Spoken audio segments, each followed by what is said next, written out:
Downstream is 3/5 of time taken by it to travel the same distance upstream. देखो कैसे लिखा है कि एक नाव को सर्टेन डिस्टेंस डाउनस्ट्रीम जाने में, नाव को डाउनस्ट्रीम जाने में जो टाइम लगता है वो 3/5 है उस टाइम का जो सेम डिस्टेंस अपस्ट्रीम जाने में लगता है।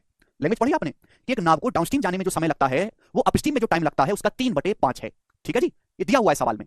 अब देखो यहाँ पे सेम डिस्टेंस आ रहा है, अगर डिस्टेंस सेम है मेरे प्यारे भाई, ये कीवर्ड्स होते हैं, तो टाइम का रेशियो दिया है, उल्टा कर दूंगा क्या आ जाएगा, स्पीड का रेशियो आ जाएगा। तो एक नाव को एक सर्टेन डिस्टेंस डाउनस्ट्रीम जाने में जो समय लगता है वो अपस्ट्रीम में जो समय लगेगा उसका 3/5 है। डाउनस्ट्रीम में जो टाइम लगता है एक नाव को वो अपस्ट्रीम में लगने वाले समय का 3/5 है। तो टाइम का रेशियो दिया है, आप बोलोगे हाँ जी सर 3/5, तो डाउनस्ट्रीम और अपस्ट्रीम की स्पीड का रेशियो उल्टा होगा 5:3। ऐसे में इसलिए लिख देता हूं ऊपर जिससे कि आपको ये पता रहे कि डाउनस्ट्रीम और अपस्ट्रीम की स्पीड का रेशियो 5:3 है।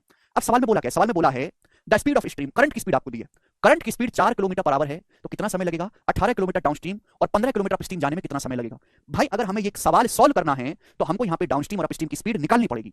हमको दिया क्या है, करंट की स्पीड दी है वाई, स्ट्रीम धारा की चाल दी है वाई 4 किलोमीटर पर आवर। एक बात बताओ, अगर डाउनस्ट्रीम की स्पीड 5 है, अपस्ट्रीम की स्पीड 3 है, तो करंट की स्पीड क्या आएगी, जवाब दो। डी माइनस यू बटे दो, डी माइनस यू बटे दो, 5 माइनस 3 2, 5 माइनस 3 2, 2/2 बनाएगी करंट की स्पीड, रेशियो में बनाएगी। करंट की स्पीड क्या होती है, डी माइनस यू बटे 2 बनाएगी मेरे प्यारे भाई। अब 1 की वैल्यू सवाल में क्या दी है, 4 दी है, 4 किलोमीटर पर आवर। आप बोलोगे हाँ जी सर 1 की वैल्यू अगर 4 दी है तो 5 की वैल्यू भी 4 हो जाएगी 20, और 3 की वैल्यू भी 4 हो जाएगी 12। यानी कि डाउनस्ट्रीम की स्पीड आ गई 20 किलोमीटर पर आवर और अपस्ट्रीम की स्पीड आ गई 12 किलोमीटर पर आवर, आगे स्पीड दोनों की। अब आगे का सवाल, सवाल आपसे ये पूछा कि 18 किलोमीटर डाउनस्ट्रीम जाने में और 15 किलोमीटर अपस्ट्रीम जाने में कितना समय लगेगा। अगर आप 18 किलोमीटर डाउनस्ट्रीम जाएंगे तो डाउनस्ट्रीम जाएंगे 20 की स्पीड से, कितना समय लगेगा।